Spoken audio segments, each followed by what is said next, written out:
Hello friends, welcome to UP 54 maths classes. Friends, आज की video में हम बात करेंगे अबेलियन ग्रुप के बारे में।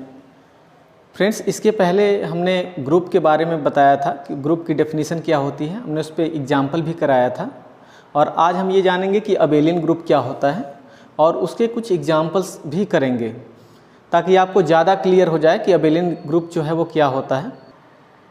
फ्रेंड्स, ये अबेलियन ग्रुप जो है आपके टीजीटी, पीजीटी, एलटी के एग्ज़ाम्स में भी आते हैं। इससे क्वेश्चंस ज़रूर आपके एक पूछे जाते हैं। और फ्रेंड्स, अगर आप बीएससी के स्टूडेंट हैं तब भी आपके लिए ये बहुत बेनिफिशियल होगा। यहाँ से भी आपके अक्सर डेफिनेशन पूछ ली जाती है या इस पे क्वेश्चंस आपके एग्ज़ाम्स में आते हैं। तो फ्रेंड्स, बिना देर के हुए हम लोग देखते हैं कि अबेलियन ग्रुप क्या होता है।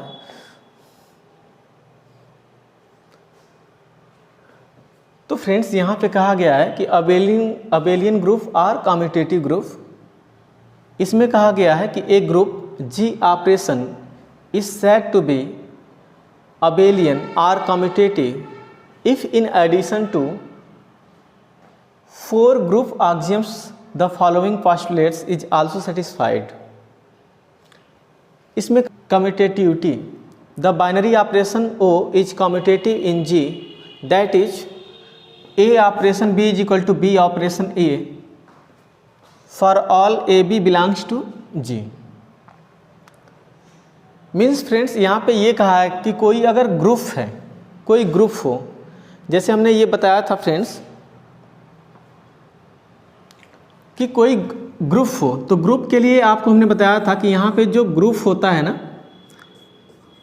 वो एक तरह का इस तरीके का अलजेब्राइक स्ट्रक्चर होता है जो 4 प्रॉपर्टी होल्ड करता है। अगर ये ग्रुप है इट मीन्स ये 4 प्रॉपर्टी होल्ड कर रहा है। तो कह रहा है कि कोई एक अलजेब्राइक स्ट्रक्चर यानी जो कोई ग्रुप है अगर एक 5वीं प्रॉपर्टी होल्ड करे, कम्यूटेटिव लॉ, तो कह रहा है फिर अबेलियन ग्रुप हो जाएगा। इसमें कहा है कि अगर ये ग्रुप है तो कह रहा है कि अगर इसमें कोई भी अगर आप 2 एलिमेंट ले लें तो आपको पता है कि अगर ये ग्रुप है तो फिर क्लोजर प्रॉपर्टी को ये होल्ड कर रहा होगा। इट मीन्स अगर हम यहाँ के कोई भी 2 एलिमेंट लें ए और इसके साथ बाइनरी ऑपरेशन लें ए ऑपरेशन और कुछ भी ले लें, आप बी ले लें, तो ये जो एलिमेंट है ना वो यहीं पे होगा।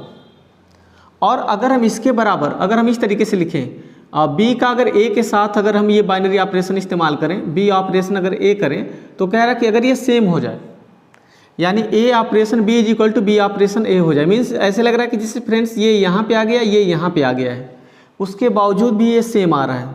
तो अगर ये ऐसा हो जाता है फ्रेंड्स ना, और बार बार ऐसा होता है, जैसे अगर हम ए ऑपरेशन सी करें या सी ऑपरेशन ए, अगर ये बराबर हो जाए C operation B is equal to B operation C, अगर ऐसा हो जाए, अगर बार बार ये सारे एलिमेंट्स के लिए अगर ऐसा होता है तो हम कहते हैं कि जो बाइनरी ऑपरेशन वो है वो कम्यूटेटिव है।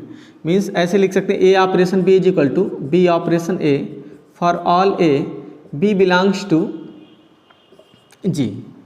तो हम कह सकते हैं कि here binary operation O is commutative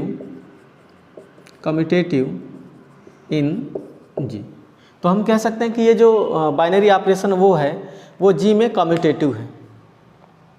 friends, अगर इसको अगर हमें लिखना रहे कि जो अबेलियन ग्रुप है उसको हम किस तरीके से, अगर हमें डेफिनेशन को लिखना रहे तो हम कैसे लिखेंगे। चलिए फ्रेंड्स, हम आपको बताते हैं एक तरीका जिसके ज़रिए आप लोगों को जो तरीका है लिखने का वो आ जाएगा। तो फ्रेंड्स, अगर किसी को अबेलियन ग्रुप होना है,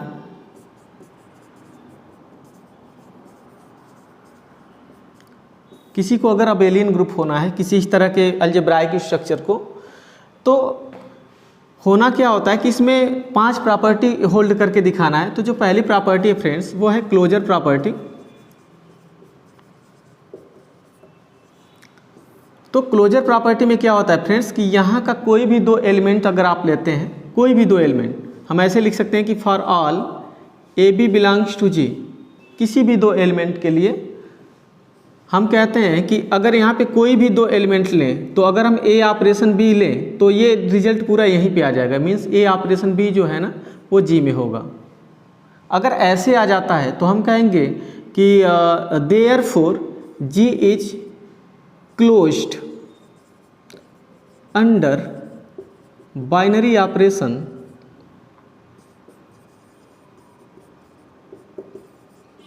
ओ। आप ऐसे लिख सकते हैं क्लोजर प्रॉपर्टी में कि कोई भी अगर आप ए बी जी में लेते हैं, अगर कोई भी ए बी जी में बिलोंग करता है तो उनके साथ ये अगर बाइनरी ऑपरेशन लें तो वो जी में आना चाहिए। अगर ऐसा होता है फ्रेंड्स तो ये आपका क्या कहलाएगा, हम कहेंगे कि जो जी है ना वो क्लोज्ड है। दूसरी प्रॉपर्टी फ्रेंड्स होता है ना, दूसरी जो प्रॉपर्टी है वो एसोसिएटिव लॉ है।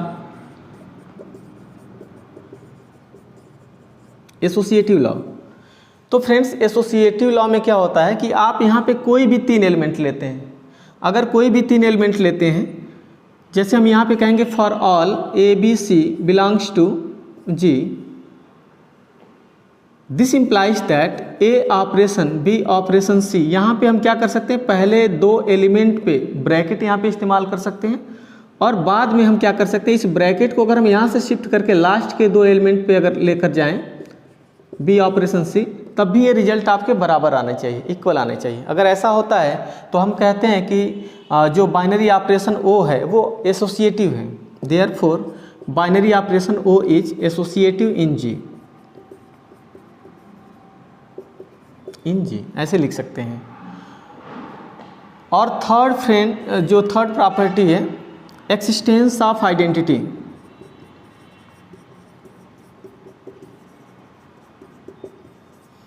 तो फ्रेंड्स एक्सिस्टेंस ऑफ आइडेंटिटी में क्या होता है कि आपको यहाँ पे एक ऐसे एलिमेंट को ढूंढना रहता है जिसको अगर किसी भी एलिमेंट के साथ ये बाइनरी ऑपरेशन ले तो उस पर कोई इफेक्ट ना पड़े।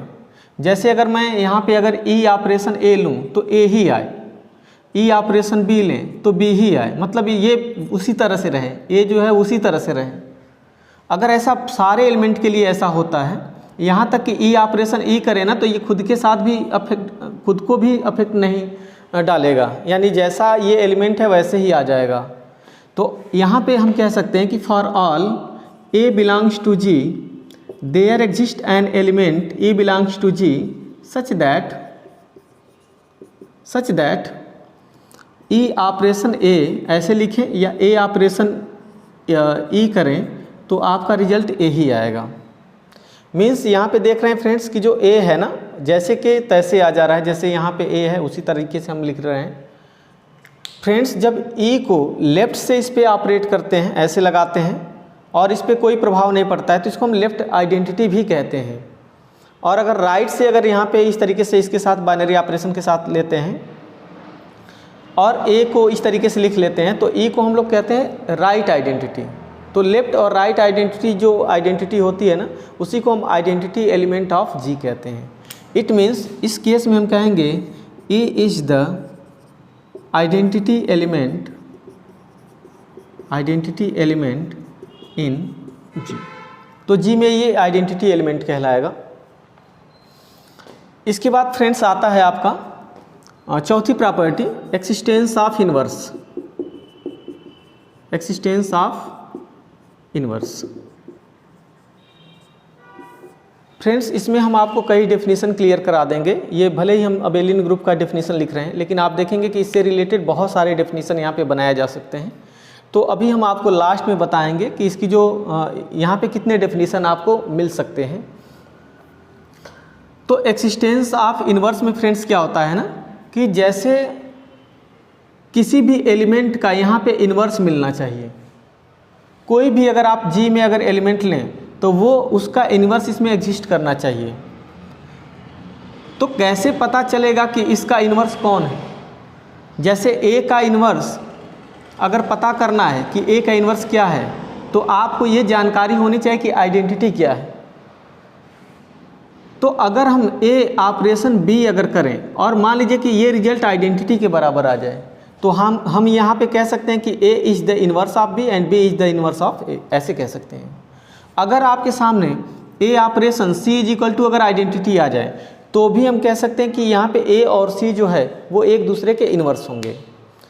यानी कुछ भी अगर यहाँ पे हम ले लेते हैं दो लोगों के साथ अगर हम बाइनरी ऑपरेशन ले लेते हैं और आइडेंटिटी के बराबर अगर आ जाता है तो वो हमेशा एक दूसरे के इन्वर्स होंगे। तो इसको लिखने का तरीका कैसे friends, for all A belongs to G there exist an element A inverse belongs to G such that A operation A inverse is equal to A inverse operation A is equal to identity आ जाएगा। ऐसे लिख सकते हैं friends. तो यहाँ पे हम कह सकते हैं कि therefore A inverse is the inverse of A in G. तो फ्रेंड्स इसमें जितने भी, अगर यहाँ पे जितने भी एलिमेंट होंगे, अगर मान लीजिए कि इसके भीतर अगर 10 एलिमेंट है तो 10 एलिमेंट के इन्वर्स जरूर मिलने चाहिए। अगर ऐसा हो जाए कि एक भी एलिमेंट का इन्वर्स नहीं मिल रहा है तो ये जान ले कि फ्रेंड्स तब ये आपका तो इन्वर्स प्रॉपर्टी को ये होल्ड नहीं करेगा। और अगर ये इन्वर्स प्रॉपर्टी को होल्ड नहीं करेगा तो फिर ये ग्रुप भी नहीं होगा, तो फिर अबेलियन ग्रुप की बात ही नहीं यहाँ पे हम कर सकते हैं। तो सारे एलिमेंट का यहाँ पे इन्वर्स एग्जिस्ट करना चाहिए। तो फ्रेंड्स इन्वर्स के लिए हमेशा आइडेंटिटी बहुत मायने रखती है कि आइडेंटिटी एलिमेंट किसी ग्रुप का क्या है। तो ये आपका चौथी प्रॉपर्टी हो गया। आप देख रहे हैं कि किस तरीके से रिजल्ट्स आ रहे हैं। और फिर इसी में पांचवी प्रॉपर्टी जो है वो ना कम्यूटेटिव लॉ है। तो कम्यूटेटिव लॉ में क्या है फ्रेंड्स, अभी अभी हमने बताया है, शुरुआत में ही बता दिया था कि for all A B belongs to G this implies that A operation B is equal to B operation A. तो हम कहेंगे कि देयर फोर ओ इज, यानी binary operation O is commutative in G. तो जब ये 5 पोस्टुलेट्स को अगर कोई अलजेब्राइक स्ट्रक्चर अगर होल्ड कर रहा है, अगर इसमें ये सारी बातें अगर होल्ड हो रही हैं ना फ्रेंड्स, तो हम ये कह सकते हैं कि ये आपका अबेलियन ग्रुप फॉर्म करेगा। ये जो जी ऑपरेशन है हम कहेंगे कि वो अबेलियन ग्रुप फॉर्म करेगा। हेंस हम यहाँ पे लिख सकते हैं hence G operation forms an abelian group. तो ये एक तरह से अबेलियन ग्रुप फॉर्म करेगा फ्रेंड्स। अब यहाँ पे फ्रेंड्स जब हम ये जान गए कि ये अबेलियन ग्रुप फॉर्म करेगा तो आप क्या कर सकते हैं, बिल्कुल जब भी आपके एग्जाम्स में अगर लिखने के लिए आता है फ्रेंड्स ना इसकी डेफिनेशन, तो आप चाहें तो ऐसे लिख सकते हैं। और ये बिल्कुल प्रोसेस को जानना ज़रूरी है, तभी आप इसके जो क्वेश्चंस हैं या बहुत आगे बहुत सारी चीज़ें हैं, जैसे कि आपका फील्ड है, रिंग है, इंटीग्रल डोमेन है, उन सारी वो जितने भी टॉपिक्स हैं ना उसमें ये जो अबेलियन ग्रुप है वो बार बार इस्तेमाल में आता है। तो इसलिए अबेलियन ग्रुप के बारे में जान लेना बहुत ज़रूरी है। तो ये आपने जो भी आप ये रिजल्ट देखे हैं कि ये मतलब ये क्या होता है, तो आपको ये समझ में आया होगा फ्रेंड्स। अब हम क्या करेंगे ना, ये जो भी प्रॉपर्टी यहाँ पे देख रहे हैं इस प्रॉपर्टी से अब हम क्या करेंगे, देखेंगे अलग अलग डेफिनेशन यहाँ पे हम क्रिएट करेंगे कि यहाँ पे अगर पहली प्रॉपर्टी अगर ये अलजेब्राइक स्ट्रक्चर होल्ड कर रहा है तो वो किस तरह के डेफिनेशन देगा। तो फ्रेंड्स ये जान लें कि अगर कोई अलजेब्राइक स्ट्रक्चर केवल एक प्रॉपर्टी को अगर होल्ड किया, केवल एक प्रॉपर्टी यानी क्लोजर प्रॉपर्टी, तो इस तरह के अलजेब्राइक स्ट्रक्चर को ही हम ग्रुपॉइड कह सकते हैं। ग्रुपॉइड जब कोई एक प्रॉपर्टी होल्ड करे, यानी जो पहली प्रॉपर्टी है वो क्लोजर प्रॉपर्टी है, अगर ये सिस्टम जी ऑपरेशन केवल फर्स्ट प्रॉपर्टी यानी क्लोजर प्रॉपर्टी को होल्ड करे तो फिर आपका ये ग्रुपॉइड हो जाएगा, या फ्रेंड्स इसको हम कॉसी ग्रुप भी कहते हैं, कॉसी ग्रुप भी कहेंगे। और जब फ्रेंड्स पहली दो प्रॉपर्टी को होल्ड करें, यानी क्लोजर और एसोसिएटिव को अगर कोई सिस्टम अगर होल्ड करता है, यानी दो प्रॉपर्टी को जब कोई होल्ड करने लगता है तो उसे हम सेमी ग्रुप कहते हैं, सेमी ग्रुप कहेंगे। तो जब क्लोजर और एसोसिएटिव दोनों प्रॉपर्टी अगर ये सिस्टम होल्ड करने लगेगा तो फिर आपका सेमी ग्रुप हो जाएगा। अगर आपको सेमी ग्रुप की डेफिनेशन लिखना रहेगा तो बस आप यहीं तक लिख के छोड़ देंगे। और जब ये तीन प्रॉपर्टी अगर कोई होल्ड करने लगे, यानी closure, associative and existence of identity, अगर तीन प्रॉपर्टी होल्ड करें ना तो ऐसे अलजेब्राइक स्ट्रक्चर जी ऑपरेशन को हम लोग कहेंगे मोनोइड। मोनोइड मीन्स अगर आप तीन प्रॉपर्टी देख रहे हैं, तीन प्रॉपर्टी अगर होल्ड कर गया तो मोनोइड होगा। यानी अगर आपसे मोनोइड की अगर कभी डेफिनेशन पूछता है फ्रेंड्स, तो बस आप यहीं तक लिख लें। और अगर चौथी भी प्रॉपर्टी होल्ड कर लिया, उन तीनों के बाद ये चौथी भी प्रॉपर्टी अगर कोई अलजेब्राइक सिस्टम अगर होल्ड कर गया, तो फिर हम उसे कहेंगे ग्रुप, फिर हम उसे कह देंगे ग्रुप। और अगर चौथी के बाद कोई अगर पांचवी प्रॉपर्टी भी अलजेब्राइक स्ट्रक्चर अगर होल्ड कर दिया, तो इसको हम कहेंगे अबेलियन ग्रुप, अबेलियन ग्रुप।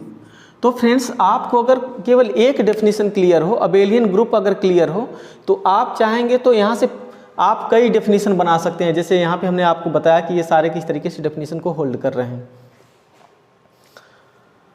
तो कब ग्रुपॉइड होगा, कब सेमी ग्रुप होगा, कब मोनोइड होगा, कब ग्रुप होगा, कब अबेलियन ग्रुप होगा, तो ये आपको बिल्कुल क्लियर हो गया होगा फ्रेंड्स कि ये सब क्या है।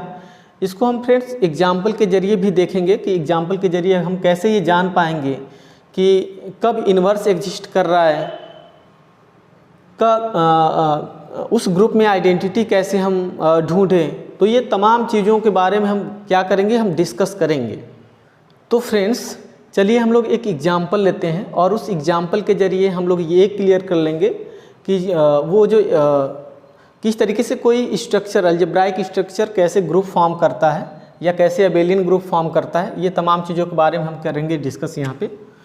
तो मान लीजिए कि अगर हम यहाँ पे कोई इस तरह से सेट ऑफ इंटीजर ले रहे हैं, यहाँ पे सेट ऑफ इंटीजर के लिए हम जेड का भी इस्तेमाल कर सकते हैं या फ्रेंड्स आई का भी इस्तेमाल किया जाता है सेट ऑफ इंटीजर के लिए।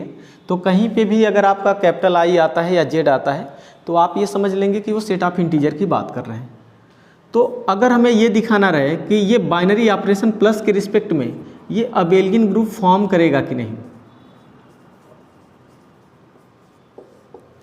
तो ये अगर आपको ये दिखाना है कि अबेलियन ग्रुप फॉर्म करेगा कि नहीं, मीन्स पांचों प्रॉपर्टी आपको दिखाना होगा। तो फ्रेंड्स, सबसे ज़रूरी चीज़ ये है कि आप ये जानें कि इसमें कैसे एलिमेंट्स आते हैं। बिना ये जाने कि सेट ऑफ इंटीजर में किस तरह के एलिमेंट्स आएंगे, आप इसको प्रूफ नहीं कर पाएंगे। तो सबसे पहले हम लोग ये जानेंगे कि इसमें कैसे लोग आते हैं। तो सेट ऑफ इंटीजर में फ्रेंड्स क्या होते हैं, जितने भी पॉजिटिव नंबर होते हैं 0 1 2 3 4 ऐसे करके, फिर आप 0 को इसमें इन्वॉल्व करते हैं, फिर -1 -2 -3 एंड सो ऑन।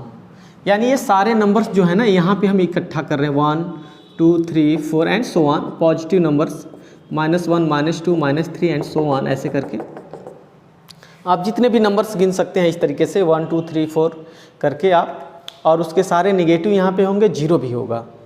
तो ये सेट ऑफ इंटीजर है। तो फ्रेंड्स, ये देखना है कि ये किस तरीके से अबेलियन ग्रुप फॉर्म करेगा। तो पहली प्रॉपर्टी जो है ना फ्रेंड्स, वो है क्लोजर प्रॉपर्टी।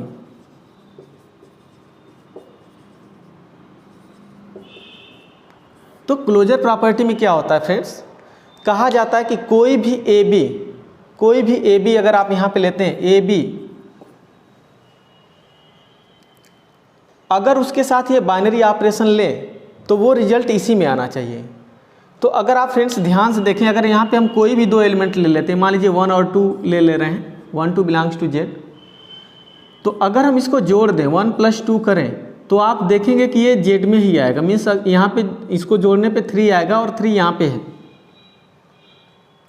आप कोई भी दो संख्या ले लीजिए, 4 ले लीजिए, -3 ले लीजिए और ऐड करिए, तो आप देखेंगे कि इसी में आ जाएगा फिर वो। फ्रेंड्स, यहाँ पे हम कह सकते हैं कि जो जेड है ना, वो बाइनरी ऑपरेशन प्लस के रिस्पेक्ट में क्लोज्ड है। मतलब सारे नंबर को आप जोड़ते जाएं आप, और बार बार आप देखेंगे कि इसी में वो सारे नंबर्स आपके बार बार आएंगे। तो पहली प्रॉपर्टी होल्ड हो गया। दूसरी जो है वो एसोसिएटिव प्रॉपर्टी। तो एसोसिएटिव प्रॉपर्टी में क्या होता है फ्रेंड्स, आप कोई भी 3 एलिमेंट ले लेते हैं, जैसे -1 2 3 ऐसे ले लिया जेड में। इनके साथ क्या करना रहता है, इस बाइनरी ऑपरेशन को लगाना रहता है, -1 +2 +3, और पहले 2 एलिमेंट पे क्या करें, बाइनरी ब्रैकेट आप लगा लें, और फिर क्या कर सकते हैं, यहाँ पे लिख सकते हैं -1 फिर +2 +3, और इस ब्रैकेट को क्या कर सकते हैं, शिफ्ट कर सकते हैं यहाँ पे। अब ये देखने वाली बात होती है कि फ्रेंड्स, कि जो ब्रैकेट को आप शिफ्ट कर रहे हैं, क्या ब्रैकेट शिफ्ट करने के बाद ये रिजल्ट सेम आएंगे कि नहीं। तो आप यहाँ पे अगर देखें ना, तो यहाँ पे 1 आएगा +3 आ जाएगा। इसको सॉल्व पहले करेंगे तो 1 एंड 3 इज इक्वल टू -1 और यहाँ पे आपका आ जाएगा 5। इसको ऐड करें, इसको सॉल्व करेंगे तो 4 आएगा और इसको भी सॉल्व करेंगे तो 4 आ जाएगा। इट मीन्स ये जो बाइनरी ऑपरेशन प्लस है ना वो एसोसिएटिव है। तो कोई भी आप 3 एलिमेंट, हम यहाँ पे एक एग्जांपल ले रहे हैं बस छोटा छोटा, आप चाहें तो कोई भी 3 एलिमेंट लेके बार बार आप इस तरीके से कैलकुलेट कर सकते हैं, बता सकते हैं कि ये एसोसिएटिव है कि नहीं। तो ये सबके लिए जो है ना वो सारे एलिमेंट के लिए जो बाइनरी ऑपरेशन प्लस है वो एसोसिएटिव होगा।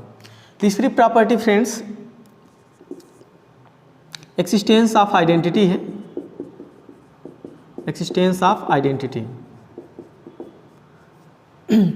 तो एक्सिस्टेंस ऑफ आइडेंटिटी में क्या करना रहता है फ्रेंड्स, आपको इसमें एक ऐसे एलिमेंट को ढूंढना रहता है जो किसी के साथ अगर ये बाइनरी ऑपरेशन ले तो उस पर कोई इफेक्ट ना डाले। जैसे अगर फ्रेंड्स 0 को अगर हम 1 के साथ जोड़ें तो 1 ही आएगा, 0 को अगर हम -10 के साथ जोड़ें तो -10 ही आएगा, 0 को 0 के साथ जोड़ें तो 0 ही आएगा, 0 को अगर हम सबके साथ अगर जोड़ लें फ्रेंड्स ना तो बार बार वही एलिमेंट देगा। तो हम कहेंगे कि for all A belongs to Z there exist an element 0, 0 + 10 = 10 आएगा, 0 + -100 = -100 आएगा। इट मीन्स 0 जो है वो यहाँ पे एलिमेंट को प्रभावित नहीं कर रहा है, इसको इसके साथ जोड़ने पे इस पर कोई प्रभाव नहीं पड़ रहा है। सबके साथ आप जोड़ें किसी पे कोई प्रभाव नहीं पड़ेगा। तो हम कह सकते हैं कि यहाँ पे जो 0 है ना, 0 is identity element of Z। तो फ्रेंड्स जब आइडेंटिटी एलिमेंट प्लस के रिस्पेक्ट में मिलता है ना तो हम ऐसे आइडेंटिटी एलिमेंट को एडिटिव आइडेंटिटी एलिमेंट कहते हैं। तो here 0 is additive identity of Z, ऐसे लिख सकते हैं। चौथी प्रॉपर्टी है friends existence of inverse. Existence of inverse ये फ्रेंड्स अक्सर एग्जाम में ये पूछा जाता है एक्सिस्टेंस ऑफ इनवर्स। अगर आप कॉम्पिटिटिव लेवल के एग्ज़ाम की तैयारी कर रहे हैं जैसे LT हुआ, TGT, PGT, तो उसमें अक्सर ही एग्ज़ाम में आपसे इनवर्स ही पूछता है। बहुत कम बार ऐसा होता है कि आइडेंटिटी पूछता है, अक्सर ही वो पूछता है कि इनवर्स क्या होगा किसी एलिमेंट का। फिलहाल तो हमने क्या कहा था फ्रेंड्स कि अगर आपको इनवर्स चाहिए किसी का तो आइडेंटिटी का होना बहुत ज़रूरी है। पहले आपको ये पता होना चाहिए कि आइडेंटिटी क्या है। तो हमें ये जानकारी है कि आइडेंटिटी 0 है। तो अगर मैं आपसे पूछूं कि यहाँ पे 1 का इन्वर्स क्या होगा, 1 का इन्वर्स, तो 1 में कुछ ऐसी संख्या को जोड़ना है कि यहाँ का आइडेंटिटी एलिमेंट आ जाए। तो यहाँ पे क्या आप जोड़ेंगे, तो अगर -1 जोड़ेंगे तभी तो 0 आएगा। अगर हम यहाँ पे 10 ले रहे हैं या -10 का इन्वर्स चाहिए तो इसके बराबर आप आइडेंटिटी एलिमेंट लिख लें। अब आपको ये सोचना है कि क्या यहाँ पे लिखें, तो 10, तो इसका मतलब इसका इन्वर्स 10 का इन्वर्स -10 है, 1 का इन्वर्स -1 है, 0 का इन्वर्स देख लेते हैं। 0 में क्या जोड़ें कि 0 आए, तो आपको पता है कि 0 में 0 जोड़ेंगे तभी आपका 0 आएगा। इट मीन्स कहने का मतलब ये है कि यहाँ पे सारे एलिमेंट का इन्वर्स एग्जिस्ट कर रहा है। 4 का -4, 3 का -3, ऐसे करके आप सबका इन्वर्स को बता सकते हैं। तो आपको ये पूरा क्लियर हो गया होगा फ्रेंड्स कि किस तरीके से हम इन्वर्स फाइंड करते हैं। पांचवी प्रॉपर्टी है फ्रेंड्स कम्यूटेटिव लॉ, और यही लास्ट है। कम्यूटेटिव लॉ में आप कोई भी 2 एलिमेंट लें, जैसे अगर हम 2, 3 लिया, Z में हमने लिया अगर मान लीजिए, तो आप देखेंगे कि 2 + 3 = 3 + 2 लिख सकते हैं। ये भी 5 देगा, ये भी 5 देगा। तो कोई भी 2 संख्या आप क्या कर सकते हैं, लेके आप ऐसे जोड़ें चाहे ऐसे जोड़ें, वो बार बार आपका रिजल्ट क्या आएगा, सेम आएगा। तो ये पांचों प्रॉपर्टी जो Z है ना वो प्लस के रिस्पेक्ट में होल्ड कर रहा है। इसका मतलब ये है कि ये जो अलजेब्राइक स्ट्रक्चर है वो अबेलियन ग्रुप फॉर्म कर रहा है। फ्रेंड्स ये आपको वीडियो कैसा लगा हमें आप कमेंट बॉक्स के जरिए बताएं। अगर आपको ये वीडियो पसंद आई हो तो आप लाइक ज़रूर करें और चैनल को सब्सक्राइब करना ना भूलें friends. Thank you so much.